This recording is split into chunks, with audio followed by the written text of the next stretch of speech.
Bonjour tout le monde, c'est Paul de Crypto Formation avec vous. J'espère que vous allez bien. Aujourd'hui, on a une vidéo qui peut vraiment, selon moi, vous faire gagner beaucoup plus d'argent que si je vous faisais un top 10 crypto. Parce qu'on va parler de plusieurs cryptos, oui, mais comment surtout choisir les crypto-monnaies selon votre profil d'investisseur. Et je pense que ça va rendre la vidéo vraiment intéressante. En plus de ça, on va voir les pires erreurs à faire par type d'investisseur. Ça va vous permettre de vous faire votre stratégie. Et à la fin de la vidéo, je vais vous expliquer, moi, au fil de mes 10 années d'expérience dans le marché, comment mon portrait a changé. Parce qu'avant, j'avais un pourcentage de ma stratégie qui était en trading. Maintenant, c'est un plus grand pourcentage qui est en investissement dans certains types de crypto-monnaies. Et je vais vous montrer exactement comment ma stratégie a changé, à passer d'une stratégie complexe à une stratégie tellement simple qui fonctionne pour moi. Donc, pendant que le marché est plus calme, je pense que c'est vraiment le temps de parler stratégie parce que ça risque d'être une des vidéos les plus importantes pour plusieurs d'entre vous, selon moi. Donc, avant de commencer la vidéo, une petite chose que j'aimerais vous dire. Pour les gens qui se sont abonnés à la liste d'attente de Crypto Recherche, on a commencé à envoyer un courriel pour les premiers qui étaient inscrits, là, à peu près 10% de la liste d'attente. Donc, n'oubliez pas de regarder dans vos courriers indésirables et vous pouvez maintenant vous abonner. Et là, on va envoyer des courriels au fil des mois aux gens sur la liste d'attente. Je vous rappelle comment vous inscrire sur la liste d'attente. Vous allez sur cryptorecherche.com, vous descendez ici dans la section abonnement et vous cliquez sur s'abonner et ça va vous permettre de vous inscrire dans la liste d'attente. Maintenant que ceci est dit, n'oubliez pas encore une fois que je ne suis pas conseiller financier. Je ne suis qu'un gars dans son bureau qui vous parle du marché des crypto-monnaies. Ceci étant dit, commençons. J'aimerais quand même commencer par parler du marché qu'on voit actuellement. Le Bitcoin, les crypto-monnaies consolident, les altcoins corrigent pour la plupart. Et le seul mot que j'aurais à vous dire, je pense, pour cette vidéo-ci, c'est qu'on est actuellement en mi-cycle selon moi. Donc, ne vous faites pas sortir du marché par la volatilité. C'est ça que j'aurais à dire tout simplement. Parce que je pense qu'on s'en va plus haut, mais on a une période à passer où est-ce que ça va être plus tumultueux comme en ce moment. Et comme d'habitude, le sentiment sur les médias sociaux est très négatif. Et ça ne fait que suivre le prix. Je vous rappelle, comme par exemple, BitTensor vient d'être listé sur Binance. Il y a à peine 2 semaines, tout le monde disait que c'était un mauvais projet parce que le prix avait descendu.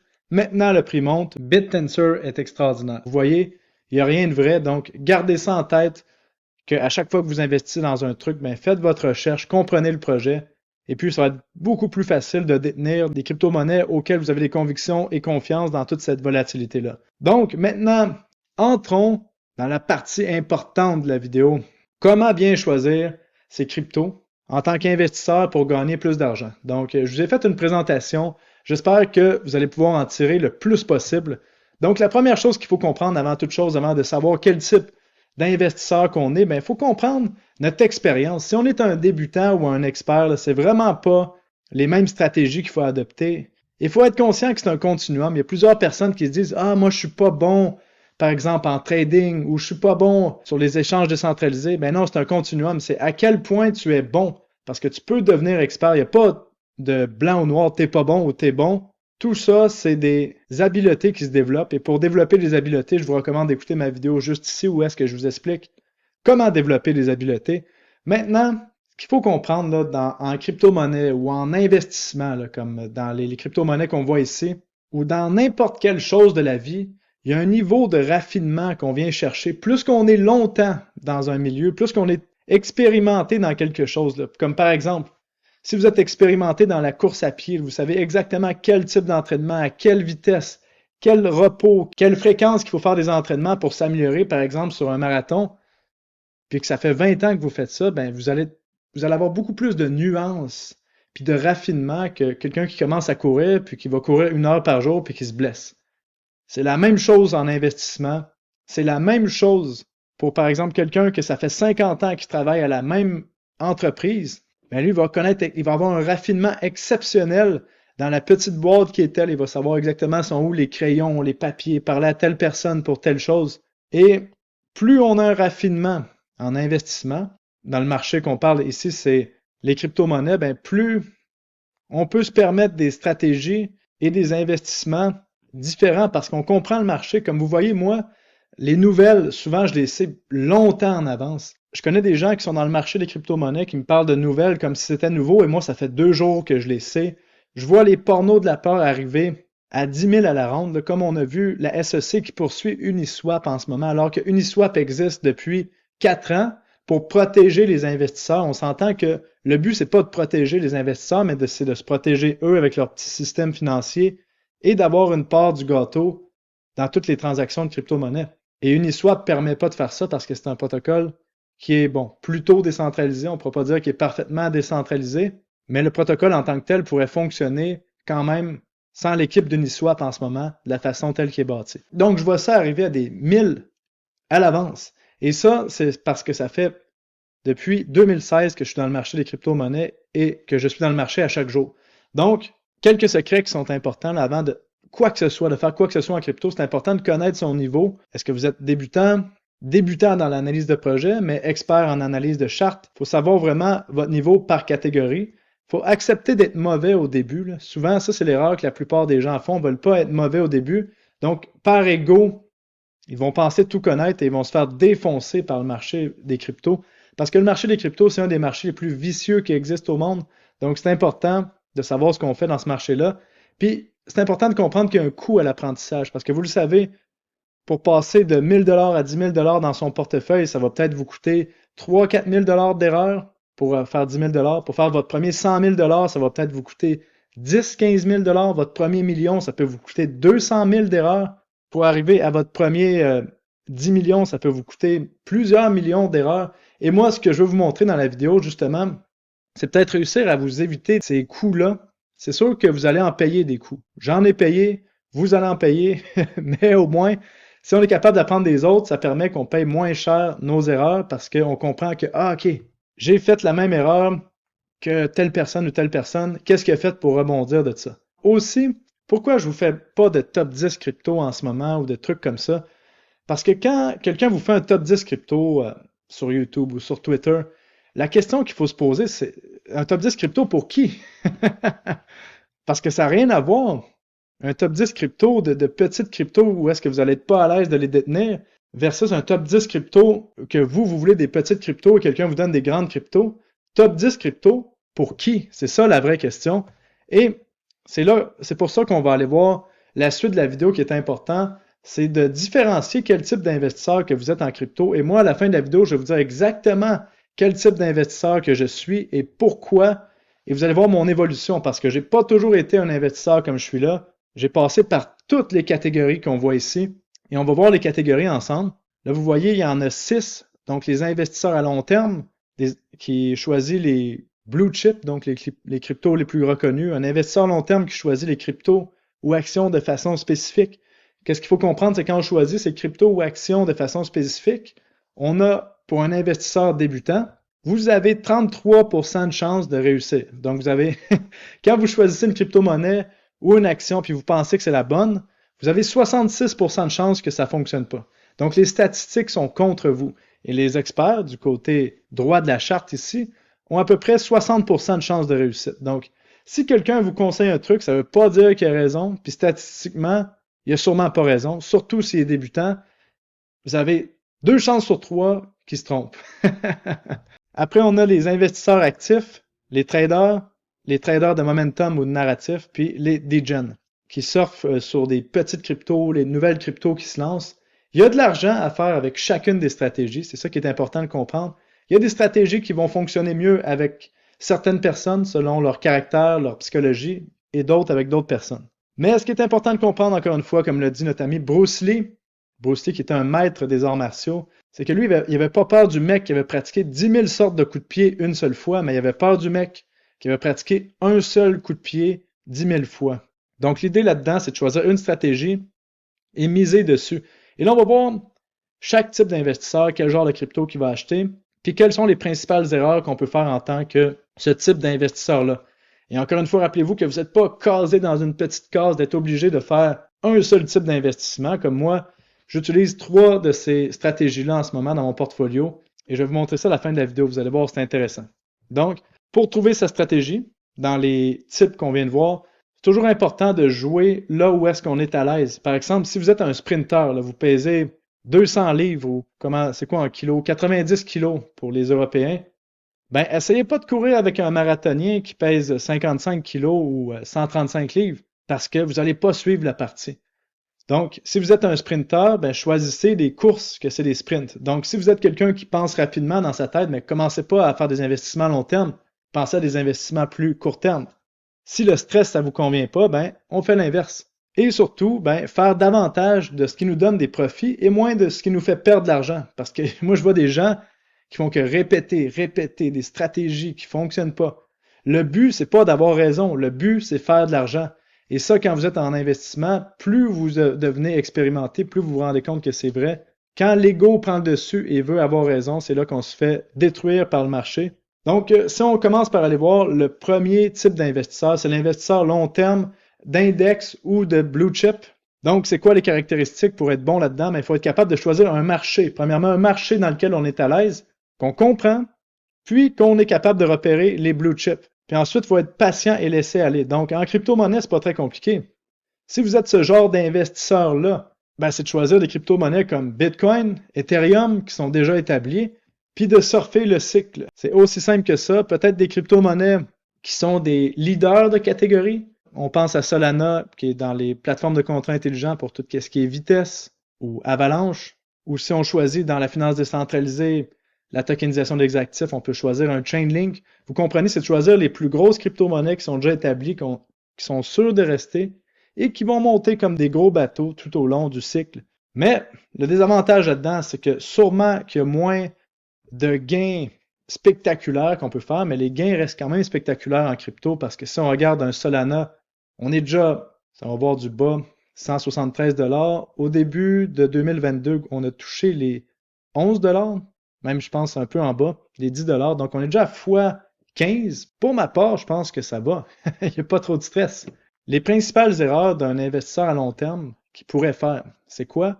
Ben, c'est de choisir un marché où est-ce qu'il n'est pas à l'aise de détenir des crypto-monnaies. Et je vais vous donner un exemple important. Moi, j'avais un ami, c'était un multimillionnaire, et là, il m'avait parlé des crypto-monnaies, il voulait essayer d'investir dans les crypto-monnaies. Et là, il a commencé à investir juste avec 10 000 $. Pour lui, c'est du change. C'est comme quelques dollars là, pour quelqu'un qui a un portfolio de 100 000 $. Puis là, il a vu la crypto-monnaie fluctuer de 20%, moins 20% en une journée. Il était à moins 30% de son investissement, donc il avait perdu 3 000 $. Le gars n'était pas capable de dormir, il n'arrêtait pas de m'appeler en panique pour savoir quoi faire, puis il avait juste mis 10 000 $. Donc, l'idée là-dedans, c'est que c'est un marché qui lui convient pas. Puis ça, si ça vous convient pas, que vous vous sentez comme ça, ben, allez pas dans ce marché-là, parce que le marché des crypto-monnaies, c'est le marché le plus vicieux, le plus brutal qui existe en ce moment. Et ça, même si on reste dans les plus grosses crypto-monnaies. Puis les erreurs que peut faire un investisseur long terme, ben, c'est d'être négligent, de ne pas suivre ses investissements, de ne pas être assez réactif à ce qui se passe dans le marché, puis de ne pas avoir la capacité justement de subir des corrections pendant très longtemps. Parce que si on pense à un investisseur long terme, ben, le mec, il va pas mettre sa charte en journalier, il va mettre sa charte en mensuel comme ça, et on va aller voir une meilleure charte. Et il va être capable d'encaisser des corrections de moins 80% parce qu'il a des convictions envers ses actifs. Donc, c'est ça qu'il y a à comprendre pour l'investisseur long terme d'index. On a un investisseur long terme qui choisit ses crypto-monnaies et ses actions. Donc, il faut être un maître de l'analyse fondamentale pour faire ça. Surtout en crypto-monnaie parce que c'est pas les mêmes choses qu'il faut regarder qu'au niveau des actions. Et qu'est-ce que ça va choisir? Un investisseur qui est capable de choisir ses crypto-monnaies, je me considère comme quelqu'un qui est capable de faire ça. Et je pense que vous l'avez vu là, si vous me suivez depuis les dernières années. Ben, qu'est-ce qu'on fait généralement? C'est qu'on va aller voir soit les nouveaux concepts de crypto-monnaie ou on va aller voir par exemple les catégories ici. Et là, on va repérer par exemple qu'on veut certaines crypto-monnaies dans l'intelligence artificielle. Donc, on va aller voir les catégories intelligence artificielle. Et là, on va évaluer chacun des projets qu'il y a ici dans la liste. Et puis, on va noter quels sont les meilleurs projets d'intelligence artificielle par catégorie. Et puis là, on va acheter peut-être 2 à 3 à 4 crypto-monnaies par catégorie qui font du sens, qui sont les leaders, qui ont des chances de monter plus rapidement que les autres de la catégorie. Parce que, par exemple, si on va voir une autre catégorie qui va être plus flagrante, par exemple la finance décentralisée ici, et que vous n'êtes pas capable de déterminer quel projet peut monter plus qu'un autre, ben vous allez vous faire avoir. Comme par exemple, moi je connais des gens qui ont acheté du Curve Finance, Curve DAO qu'on voit ici. Regardez les performances de la crypto-monnaie. Donc oui, le protocole est nécessaire et utile, mais le tokenomics est pourri. Donc on a une pression vendeur constante et ça fait en sorte que le prix monte jamais, même si le protocole est nécessaire. Donc, qu'est-ce qu'il faut comprendre là-dedans? c'est que pour être un bon investisseur qui choisit ses crypto-monnaies ou actions, il faut comprendre le marché dans lequel on est à 100%. Parce que sinon, aussi bien passer au niveau 1 qu'on a vu ici, juste investir dans les crypto-monnaies qui sont déjà établies, puis pas essayer de chercher des petites crypto-monnaies nouvelles qui peuvent exploser, comme par exemple, si on revient dans le secteur d'intelligence artificielle, l'investisseur long terme qui choisit les blue chips, ben, il aurait choisi les vieilles crypto-monnaies qui étaient déjà là comme Fetch, Agix, avant de choisir des trucs comme BitTensor, par exemple. Qui a gagné le plus? Bon, tout a monté. Il y en a qui ont monté plus que d'autres. Mais à vous de faire votre stratégie. Et encore une fois, rappelez-vous, comme je vous expliquais au début de la vidéo, l'investisseur moyen a 33% de chances de réussir lorsqu'il choisit une action spécifique. Donc, c'est quoi les erreurs que pourrait faire un investisseur à long terme qui choisit spécifiquement ses cryptos, ses actions? C'est de mal choisir ses points d'entrée en négligeant l'analyse technique. Ça, on en voit beaucoup, là, des experts de l'analyse fondamentale, mais qui n'ont aucune capacité de regarder une charte. Donc, regardez, on savait que Ethereum était excellent en octobre 2021, mais si vous n'avez pas la capacité de regarder une charte, puis que vous avez acheté autour d'un Ethereum entre 4 000 et 5 000 $ ici, ben vous avez subi une correction vraiment majeure qui fait que c'est très dur de détenir une crypto-monnaie quand on est à moins 70% de perte, moins 80% de perte. Faut pas surestimer ses capacités, comme j'ai expliqué. Il faut être conscient de savoir si on est débutant ou expérimenté. Puis cette stratégie-là, je dirais qu'elle est réservée aux gens expérimentés en crypto. Essayez pas de choisir spécifiquement une crypto si vous ne comprenez pas le marché, parce que ça va vous détruire, je vous le dis. Parce que si vous vous fiez à ce que vous voyez dans les médias sociaux, et souvent c'est la plus grande source d'information, tout le monde va dire que chaque crypto est extraordinaire pour faire monter ses cryptos, mais c'est peut-être pas la réalité. Donc ça, c'est les erreurs à ne pas faire. Investisseur actif, bon, ça c'est quelqu'un, c'est la troisième catégorie, qui est capable de se faire une stratégie de réallocation. Là, par exemple, il va avoir une quinzaine de crypto-monnaies où on va faire un chiffron. La personne a 10 crypto-monnaies, 10% de son portfolio dans chaque crypto-monnaie. Quand il y a une crypto-monnaie qui monte à plus de 15%, il va avoir une réallocation dans les autres crypto-monnaies qui sont à moins de 10% pour revenir toujours à 10%. Donc ça, c'est une stratégie efficace où quand une crypto-monnaie fait un x20, prend des profits, remet dans une autre crypto-monnaie, vous allez reconnaître ma stratégie ici, vraiment. Puis selon moi, c'est la stratégie pour faire des x100 dans un marché de crypto-monnaie. C'est pas nécessairement de détenir une crypto-monnaie du moment qu'elle passe de 1$ jusqu'à 100$. C'est plutôt de détenir une crypto-monnaie qui est à 1$, elle passe à 20$, on vend la moitié de la position, on rachète une autre crypto-monnaie, et là, pour faire x100, par exemple, si c'est le Saint Graal pour vous, mais si vous êtes déjà à x20, ça vous prend juste un autre x5 pour faire x100.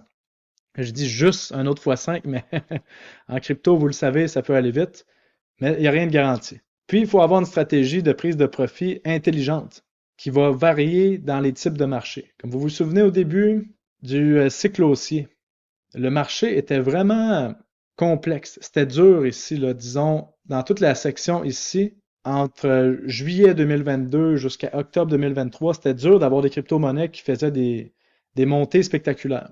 Donc, la stratégie de prise de profit que j'avais, c'est que je prenais rapidement des profits quand j'avais une crypto qui faisait x2 à x3 pour réinvestir dans d'autres crypto-monnaies à haut potentiel pour avoir le plus de crypto-monnaies à haut potentiel dans mon portfolio. Et là, maintenant que j'en ai plusieurs et qu'on est entré dans une autre phase du cycle, comme vous voyez ici, qui commence à être plus parabolique, bien là, avant de prendre des profits sur des cryptos, j'attends plus un x4 ou un x5 parce que ça se fait plutôt rapidement. Et en plus de ça, qu'est-ce qui est important de comprendre, c'est que des bons projets avec des bons fondamentaux, ça court pas les rues. Là. On évalue peut-être 25 projets pour en trouver un qui vaut la peine à investir. Donc, quand vous avez des bons projets à bons fondamentaux, ben, ça vaut la peine de les détenir sur une certaine période de temps, possiblement sur la durée entière d'un cycle de crypto-monnaie. Et c'est là qu'on peut faire le plus d'argent. Donc, des erreurs d'un investisseur actif, ben, c'est de devenir trop actif, presque comme un trader. Puis il laisse pas le temps, justement, aux crypto-monnaies auxquelles il a fait des recherches fondamentales d'exploser à la hausse. Donc, ça fait qu'il est trop actif dans son portfolio, puis ça fait finalement qu'il ne respecte pas sa stratégie. Donc, ça, c'est l'erreur d'un investisseur actif qui peut faire. Puis d'ailleurs, si ça vous intéresse des formations, n'oubliez pas d'aller sur mon site web cryptoformation.com. Si vous êtes débutant en crypto-monnaie, j'ai une formation de base ici qui coûte 0$. Je la mets gratuite pour vous. Il y a plus de 10 000 personnes qui l'ont prise, cette formation-là, ce qui est quand même incroyable.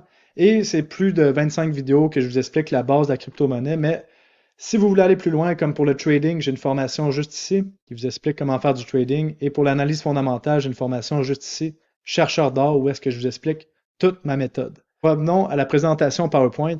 Allons voir le quatrième type d'investisseur, c'est le trader.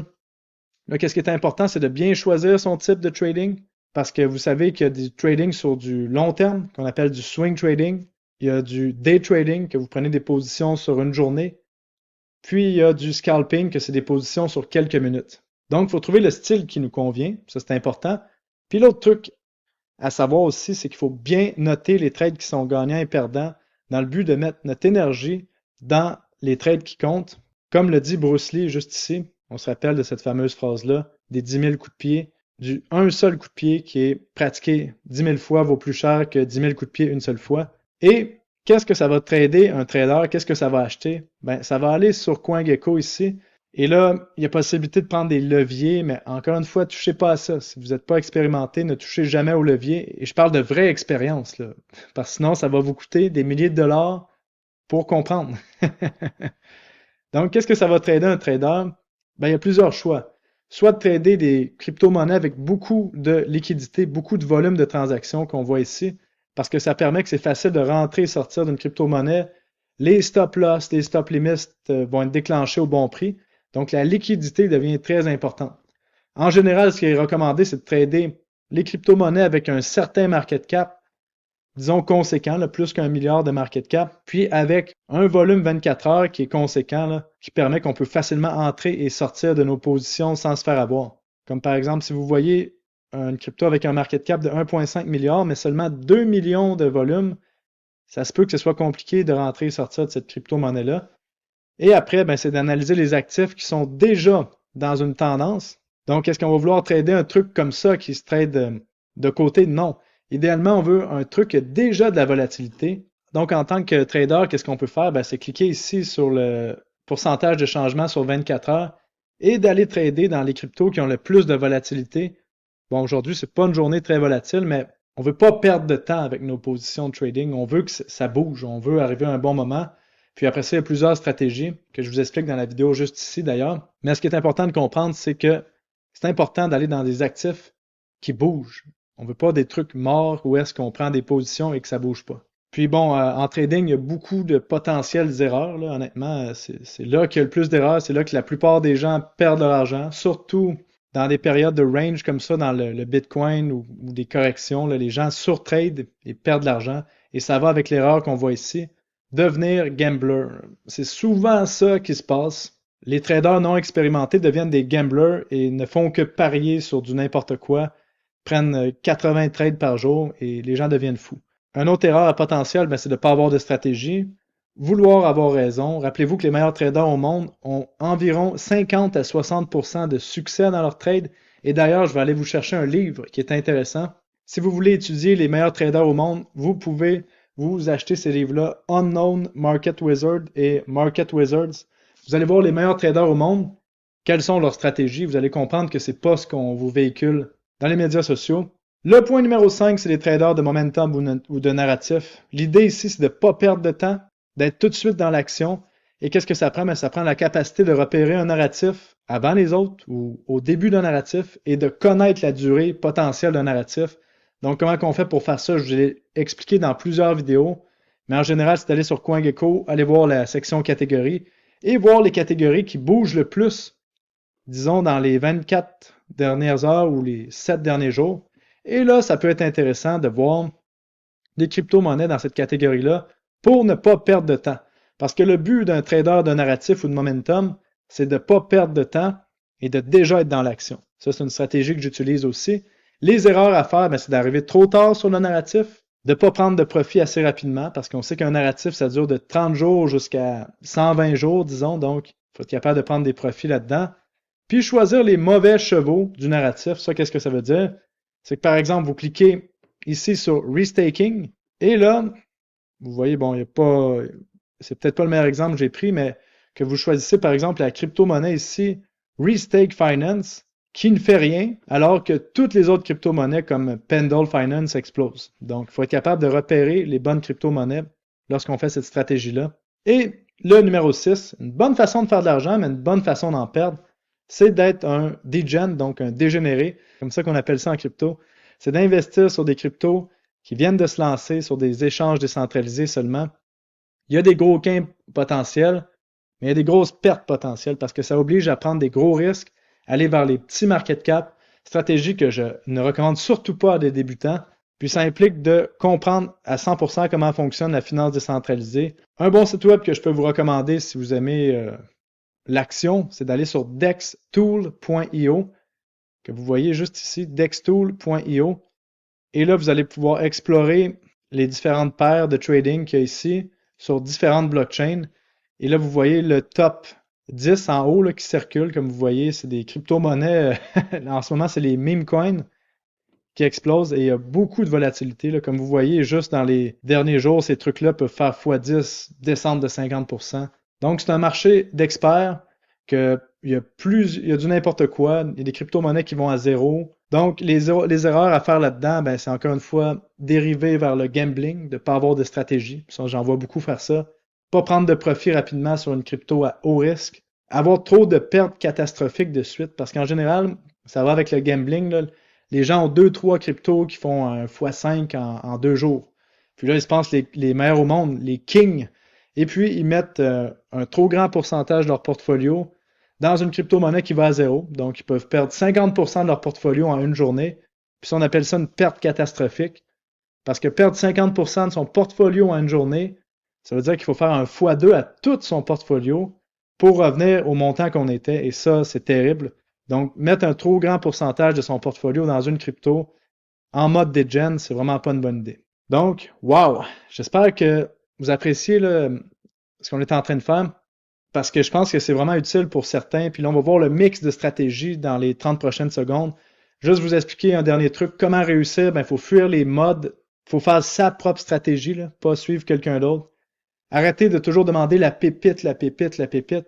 Les pépites qui existent sont déjà là et sont déjà les leaders de leur catégorie. Donc, c'est pas parce qu'il y a une nouvelle crypto qui arrive, comme actuellement, à chaque fois que je recherche un projet d'intelligence artificielle, je vois que de la merde, qu'il n'y a rien de vrai, que c'est qu'un white paper, qu'un site web, aucun protocole. Ben, il y a plusieurs personnes qui vont se lancer dans ces genres de projets-là qui n'ont aucun fondamentaux. Puis, surtout, restez dans ce quoi on est à l'aise, puis ce qui nous fait gagner de l'argent sur le long terme. Parce qu'à un moment donné, vous allez le voir. À chaque fois que vous prenez un trade degen, ça ne fonctionne pas. Bon, ben, arrêtez la stratégie, restez dans les investissements plus long terme, c'est ça qui fonctionne pour vous. À chaque fois que vous essayez du long terme, ça ne fonctionne pas, ça vous stresse, vous aimez mieux trader, ben, tradez. Donc, voici l'évolution de ma stratégie au fil des années. Et moi, j'ai commencé à investir dans les marchés financiers en 2013. J'ai commencé à 100% en faisant du scalping, donc je prenais des positions à levier sur des 1 minute, des 2 minutes, et bon, j'ai tout perdu mon argent là-dedans. J'ai changé de stratégie en 2015 pour faire du swing trading, donc du trading sur plusieurs semaines. J'ai commencé à faire de l'argent, mais mes stratégies étaient trop complexes, donc j'ai simplifié, simplifié, simplifié, enlevé tout ce qui me faisait perdre de l'argent. Puis là, j'ai commencé à être profitable en 2015. En 2017, bon, j'ai trouvé les crypto-monnaies, et là, j'étais plus un investisseur, disons, j'investissais dans les crypto-monnaies blue chip, Ethereum, Bitcoin, Litecoin en ce temps-là, Dogecoin en ce temps-là aussi, et des trucs comme Neo, des trucs comme ça qui étaient à la mode dans ce temps-là, qui étaient considérés comme des bonnes crypto-monnaies. Et il y avait un 30% que j'utilisais pour acheter des ICO. Ça a été payant, mais encore une fois, c'était pas le plus payant parce que j'ai perdu de l'argent dans les moves degen, justement, sur les plateformes d'échange décentralisées.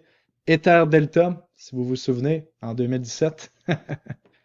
En 2021, bon, j'ai changé de stratégie. J'étais à 50% un investisseur actif qui choisit ses cryptos et actions spécifiquement parce que là, je comprenais mieux le marché, qui suivait les narratifs. J'avais un 30% degen, 20% trader. Et là, regardez, en 2024, je fais encore plus d'argent qu'en 2021. Je suis 90% investisseur actif. Là, pour les gens qui sont en crypto-recherche, vous le savez, j'ai comme 80% de mon portfolio crypto en crypto et 20% en trading et degen finalement. Mais j'ai aussi un portfolio d'actions. Donc, en général, ma stratégie, c'est 90% investisseur actif qui suit les narratifs, qui choisit spécifiquement ses cryptos et actions. Je suis à 5% trader et degen parce que j'aime ça faire ça, puis je comprends le marché. Puis, chaque fois que je fais une entrée, c'est comme un trader. Vous le savez, souvent quand j'achète un truc, c'est un moment clé. J'achète pas quand il n'y a pas d'action parce que je veux pas perdre de temps avec mon capital. Puis mes stratégies sont ultra simples. Je suis pas en train de dire, bon, je vais mettre un stop loss à tel endroit. Si ça descend de 10%, je vais racheter 8% de mon portfolio à tel truc. Puis ça, quand j'entends, juste entendre des gens parler de leur stratégie, je comprends que ces gens-là sont débutants. Donc, gardez ça simple, honnêtement. C'est comme au football, là. Si vous essayez de faire une stratégie, là, que vous faites une passe au corps arrière, et là, il y a un gars qui court, on va faire semblant de donner le ballon au gars à droite, semblant de donner le ballon au gars à gauche, on va faire semblant de faire une passe, puis ça marche jamais. Qu'est-ce qui marche chez les stratégies les plus simples? Le mec fait semblant de donner le ballon au running back, fait une passe à son meilleur receveur et ça fonctionne tout le temps. Donc, vous comprenez, on garde ça simple. C'est comme ça que ça marche en investissement. Et moins qu'on peut se casser la tête, mieux que c'est. Donc, voilà, je vous ai donné mon guide de stratégie pour bien choisir ses crypto-monnaies et sa stratégie pour réussir pour la suite du cycle et votre carrière d'investissement au complet. Donc, laissez-moi savoir dans les commentaires si vous avez apprécié, parce que moi, j'ai bien apprécié vous partager ça. Et je vous dis à très bientôt, les guerriers. Portez-vous bien. Salut, bye bye.